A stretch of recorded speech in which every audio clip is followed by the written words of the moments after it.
Hello students, my self B N Singh from solar technology. आज हम Newton's law of motion पर बात करेंगे। यह हमारा 12वां लेक्चर है। First law of motion Newton's का जो है क्या है, इसके 3 नियम हैं। पहला जो नियम है वो कहता है कि if the vector sum of all the forces acting on a particle is zero, then and only then the particle remains unaccelerated, that is remains at rest or moves with constant velocity। मतलब क्या हुआ? मतलब हुआ कि sum of all the forces on a given particle is F and its acceleration is A, then vector A is equal to 0, माने acceleration is 0। कब होगा 0? जब if and only F force हमारा जब 0 होगा तो उस हालत में एक्सेलरेशन हमारा 0 हो जाएगा। देखिए एक क्वेश्चन हम छोटा सा देख रहे हैं। क्या है? A heavy particle of mass 0.5 kg is hanging from a string fixed with roof के साथ एक लटका हुआ है 0.5 kg का वेट का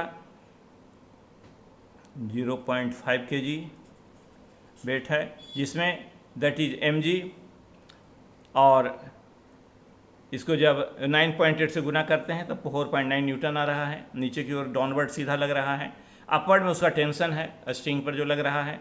सो सॉल्यूशन क्या हो रहा है इसका? The find the forces exerted by the string on the particle, take g बराबर 9.8 मीटर पर second square.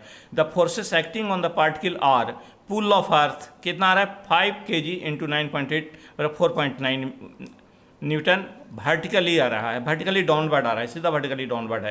Pull of string क्या हो रहा है? वर्टिकली अपवर्ड आ रहा है।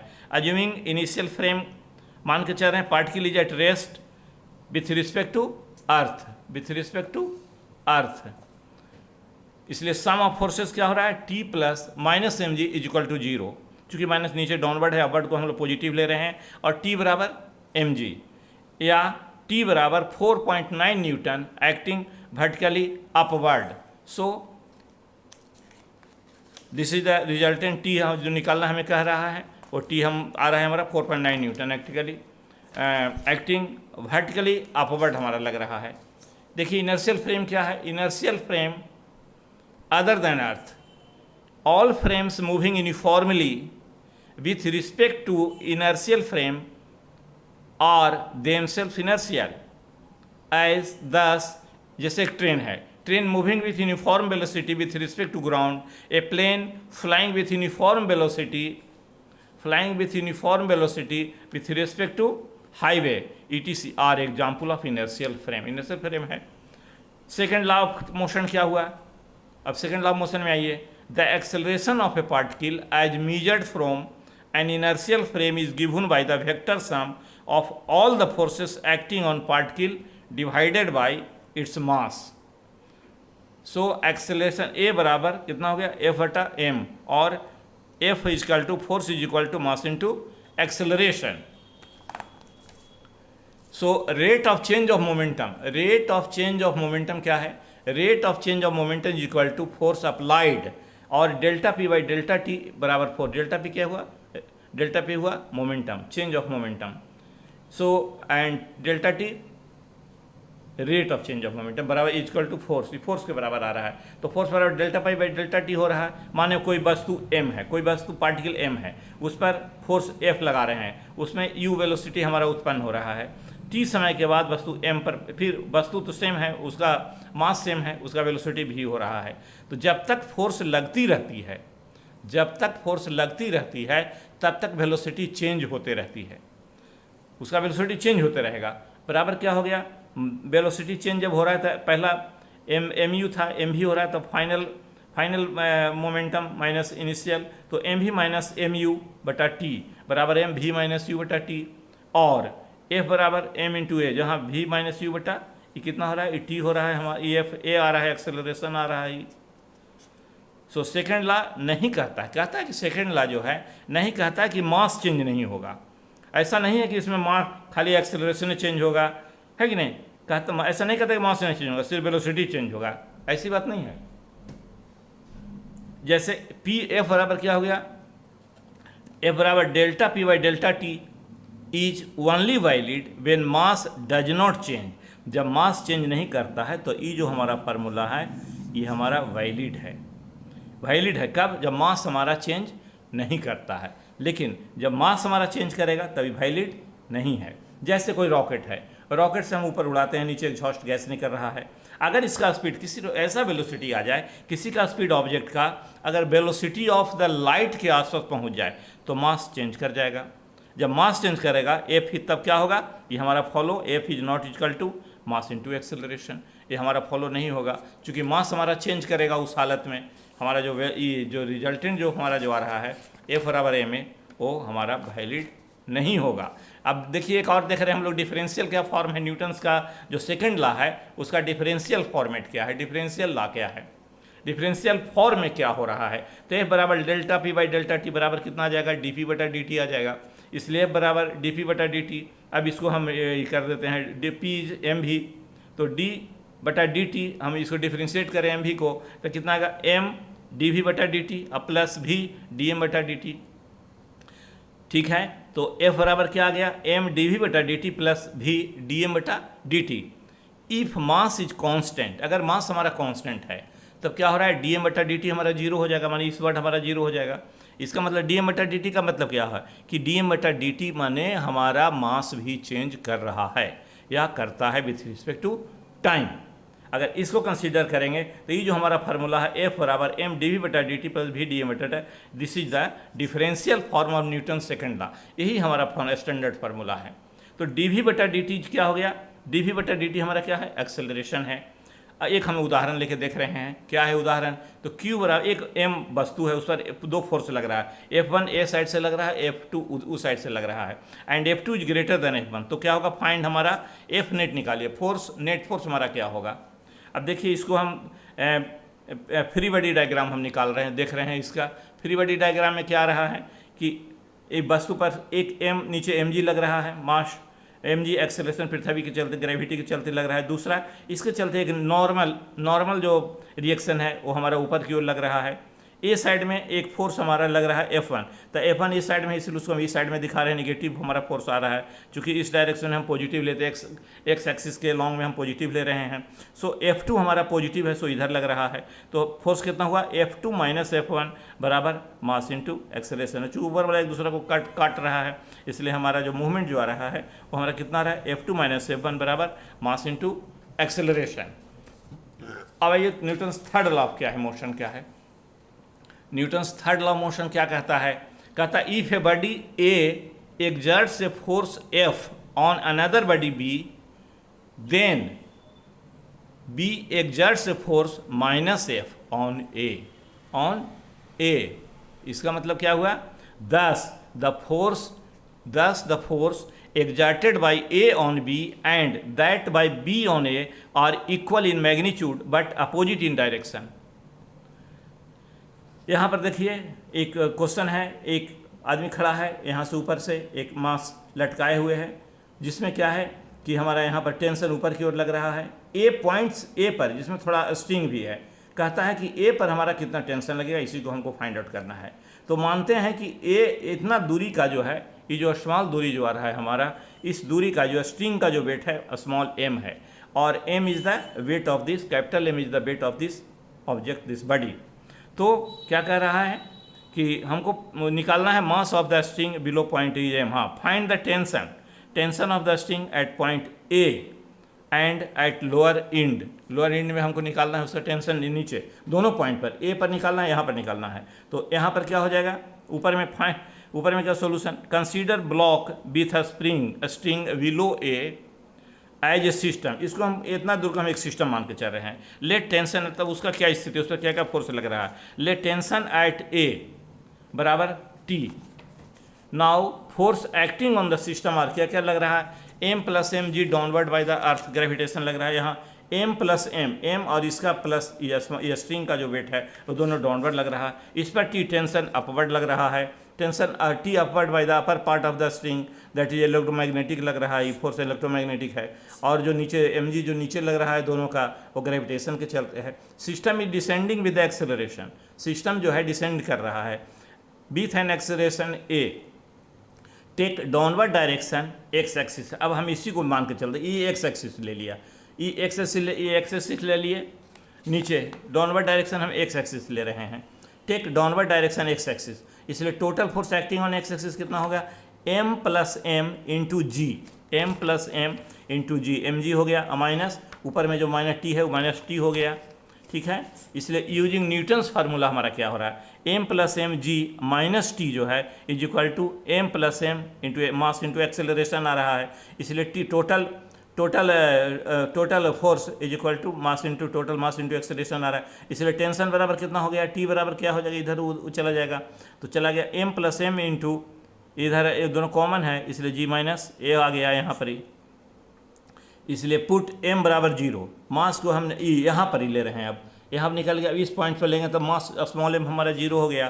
तो स्मॉल m जैसे 0 हुआ तो to get t at lower end पर क्या आ रहा है, t बराबर ये हमारा m ई जो उस हालत में ये m हमारा 0 हो जाएगा, तो t ई बच जाएगा m g minus A. This is answer, ये हमको निकालना है। एक दूसरा क्वेश्चन हम देख रहे हैं, a block of mass m, a block of mass m is pulled on the smooth horizontal table by the string making an angle theta। यहाँ पर एक एंगल थीटा से ब्लॉक रखा हुआ है, पुल कर रहा है। तो if the acceleration of the block is a, कहता है कि ब्लॉक का जो एक्सेलरेशन है अगर ए है तो find the force applied by the string by the table on the block. Table block क्या हो रहा है, माने वो हमको निकालना है, फोर्स लग रहा है। कंसीडरिंग ब्लॉक सिस्टम, इसी को हम सिस्टम मान के चल रहे हैं। तो फोर्सेस ऑन ब्लॉक क्या क्या रहा है, तो पहला हमारा आ रहा है pull of the earth. Pull of earth क्या लग रहा है, mg लगेगा, इसका सीधा डाउनवर्ड, इसका mg लगेगा नीचे, इसे mg लग रहा है vertically downward. Contact force by table n, इस पर सीधा ऊपर में n लगेगा, एक n लगेगा, वर्टिकली अपवर्ड लगेगा। पुल ऑफ द स्ट्रिंग t, इधर की ओर t है, यहाँ हमारा पुल कितना है, टी लग रहा है एलॉन्ग द स्ट्रिंग। तो द फ्री बॉडी डायग्राम हम नीचे दिखा रहे हैं, तो टी लगेगा, इसका कितना हो जाएगा, टी कॉस थीटा, इधर इस साइड में आ जाएगा हमारा एक्स एक्सिस के लॉन्ग में, यहाँ देख के आ रहे हैं। तो हम क्या देख रहे हैं यहाँ पर ही, उसी को फ्री बॉडी डायग्राम हम देख रहे हैं। तो टी आ गया, यहाँ पर ए आ गया है, एक्सेलरेशन एन और एम जी आ गया है। तो अब देखिए acceleration of the block horizontal and towards right लग रहा है। Component of m g along x axis, component m g का जो यहाँ पर जो है एक्स एक्सिस के लॉन्ग में, इसका कंपोनेंट कितना हो जाएगा, एम जी कॉस थीटा हो जाएगा, कॉस 90 आ जाएगा, कॉस 90 बराबर 0 हो जाएगा, इसलिए एक्सिस हम 0 लिखे हैं। Component of N along x axis, component of N का भी अलॉन्ग, ये भी यहाँ भी 90 डिग्री आ रहा है, ये भी एक्स एक्सिस के अलॉन्ग, इसका कंपोनेंट कितना हो जाएगा, ये नीचे वाला का एम जी आ जाएगा, एम जी कॉस 90 आ जाएगा बराबर 0 हो जाएगा, और वो हो गया एन कॉस 90 हो जाएगा ऊपर का, ये भी बराबर 0 हो जाएगा, दोनों 0 हो जाएगा। अब component of T along x axis, component of T along x axis कितना होगा, टी का along x T cos theta हो गया, इसलिए इस एलॉन्ग में हो गया टी कॉस थीटा हो जाएगा। टोटल फोर्स एलॉन्ग एक्स कितना हो गया, टी कॉस थीटा, बाकी दोनों तो खत्म हो गया, नहीं है कुछ उसमें, 0 है, इसलिए total along T cos theta. From Newton's law क्या हो रहा है भाई, एफ एक्स बराबर क्या हो रहा है, एक्स एक्सिस के लॉन्ग जो फोर्स लग रहा है, मास इंटू एक्सेलरेशन है बराबर टी कॉस थीटा ही आ रहा है। इस now component of m g long y axis कितना आ रहा है, बाई एक्सिस के लॉन्ग में यही उल्टा सीधा जाएगा तो माइनस एम जी हो जाएगा, इसलिए एन लॉन्ग बाई एक्सिस कितना आ रहा है, एन आ रहा है, इसलिए component of T long y axis total हो गया टी साइन थीटा आ रहा है, इसलिए टोटल फोर्स बाई एक्सिस में क्या आ गया, एन आ गया, प्लस टी साइन थीटा हो गया, इसका टी साइन थीटा आ गया, और माइनस एम जी इसके लॉन्ग जो लगेगा टी साइन थीटा हो रहा है, और माइनस एम जी नीचे की ओर लग रहा है, ये बाई एक्सिस के लॉन्ग यही हमारा लग रहा है force. So using Newton's law of motion T plus N plus T sine theta minus M g, N plus T sine theta minus M G is equal to 0 आ रहा है कि नहीं, टोटल सम 0 हो रहा है वहाँ पर, वही फोर्स का न्यूटन्स लॉ के हिसाब से।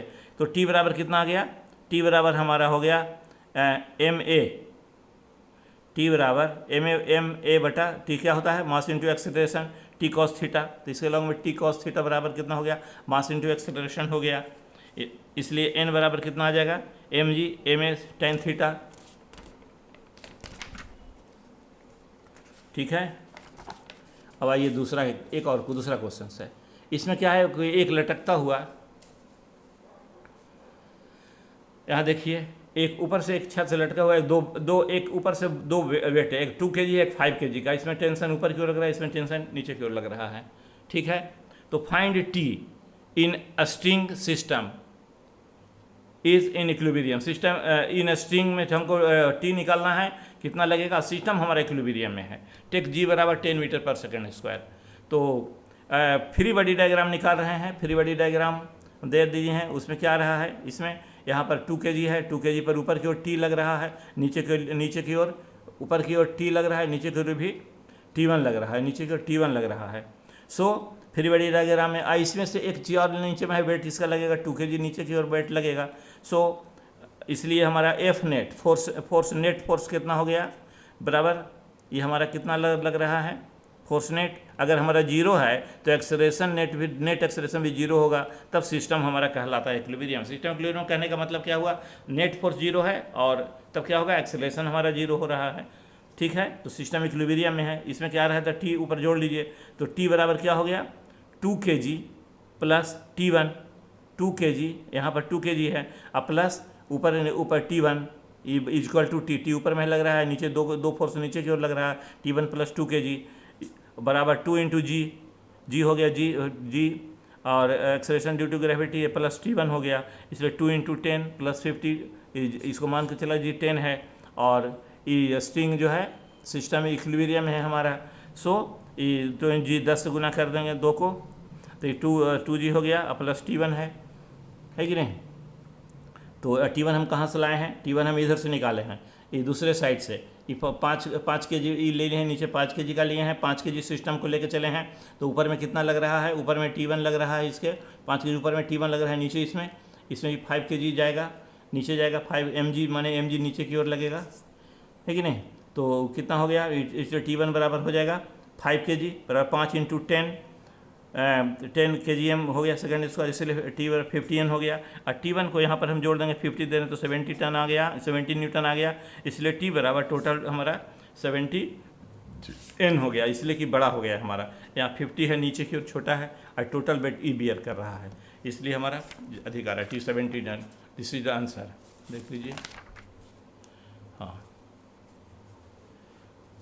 T1 बराबर 50N यहाँ पर आया था, और इस 50N को हम यहाँ बैठाए हैं, इसलिए 70 ये हमारा टोटल लग गया है। चलिए आगे देखें हम लोग। फाइंड टी, क्या कहते हैं, find T in the string system. System is in equilibrium, यहाँ स्ट्रिंग में हमको टेंशन निकालना है, टी निकालना है। ठीक है, तो इसमें क्या क्या रहा है, इसका फ्री देखिए, एक 5 kg का है, इसमें दो जगह सील किया बंद किया हुआ है, यहाँ से टेंशन में दिया हुआ है। एक साइड में T1 है, एक साइड में T2 है। अब मान लीजिए इसका डिग्री 37 डिग्री आ रहा है, तो ये भी 37 डिग्री है। T2 cos 30 ऊपर की ओर लगेगा, तो इसको जब रिजॉल्व करेंगे तो T2 यहाँ cos 30 हो गया, एन इधर आ गया। ठीक है, तो यहाँ पर 5 kg का एक वेट दिया हुआ है ना। इसको हम फ्री बॉडी डायग्राम दिखा रहे हैं। यहाँ पर ऊपर की ओर जो लग रहा है T2 cos 37 डिग्री इस साइड में लग रहा है ऊपर में, और ए साइड में T1 हमारा ए साइड में T1 लग रहा है। यहाँ 5 kg का वेट है, 5 kg हमारा नीचे लगा, दैट इज mg हो जाएगा। और यहाँ पर 30 एंगल 37 आ रहा है, इसको रिजॉल्व कर दिए हैं, तो T2 cos 37 आ गया है। T2 sin इधर आ जाएगा 90 डिग्री पर, ऊपर इधर नीचे T2 sin 37 आ गया, इसलिए T2 cos 37 बराबर हमारा T1 बराबर कितना आ गया, तो T1 बराबर T2 आ गया, T2 sin 37 डिग्री, इसलिए T1 बराबर T2 इंटू 37 बराबर कितना हो जाएगा, 3/5 हो जाएगा, इसलिए कि ये एंगल है, इसलिए साइन है, साइन बराबर लंब बटा आधार होता है, तो 3/4 हो गया, 3/5 हो गया, लंब बटा कर्ण हो गया।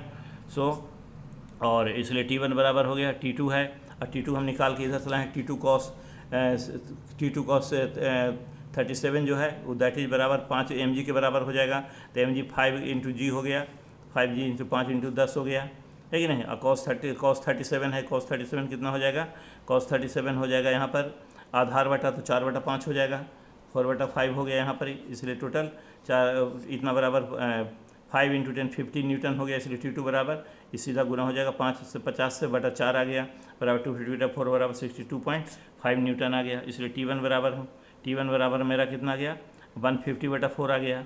इधर T1 बराबर 5 इंटू 50/4 है, इसलिए ये हमारा आ गया 3/5 इसमें T1 151 is 37.5. So this is the answer of this question. ये दोनों का टी हमारा दोनों निकल गया, T1 T2 दोनों हमारा निकल गया है. ओके, अब हम लोग आगे एक और दूसरा क्वेश्चन देखते हैं. ये कहता है a body of mass m, एक body of mass m is suspended by the strings making angle alpha and beta with the horizontal. Find the tension in the string. Tension T1 T2 निकल रहा है इसमें. इसका free body diagram हम ले लिए हैं 30, इसमें अल्फा और बीटा ले लिए हैं. ये तो 30 कंसीडर किए हैं, लेकिन एक्चुअली हमारा जो है अल्फा और बीटा ही है. अल्फा और बीटा दोनों एंगल अल्फा बीटा लेके ही चल रहे हैं हम लोग. T1 और T2 है, ठीक है.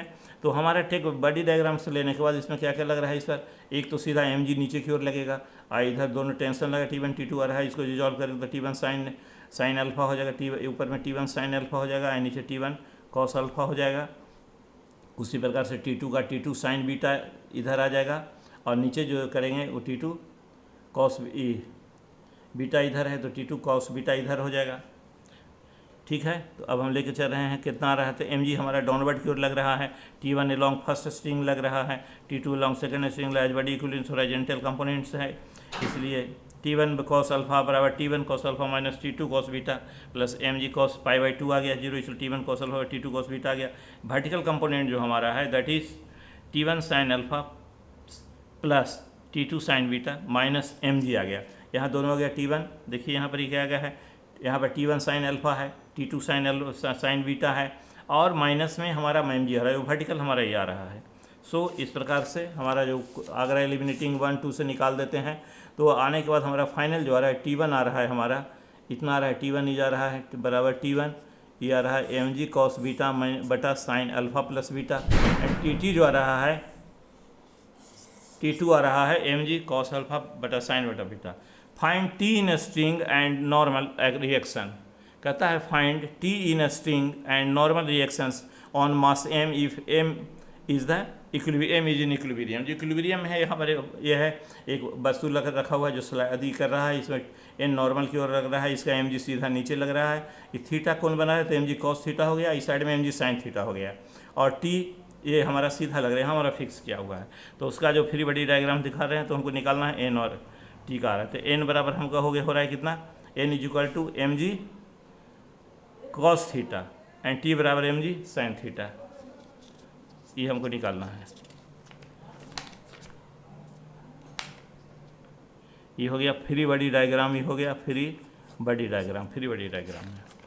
चलिए, 2 bodies of mass 5 kg and 3 kg are connected as shown. Find theta T and normal reactions के लिए. यहाँ एक वस्तु रखा हुआ है, उसमें इसका 5 kg का इसका वेट है, तो 5 kg साइन थीटा इस साइड में हो जाएगा, है कि नहीं. और सीधा इतना इसका बड़ी डायग्राम हम यहाँ फ्री बॉडी डायग्राम हम दिखा रहे हैं. एन नॉर्मल इसी के लॉन्ग को हम एक्स एक्सिस लेके चल रहे हैं. तो 5g टी सीधा साइन थीटा 5g आ रहा है यहाँ पर.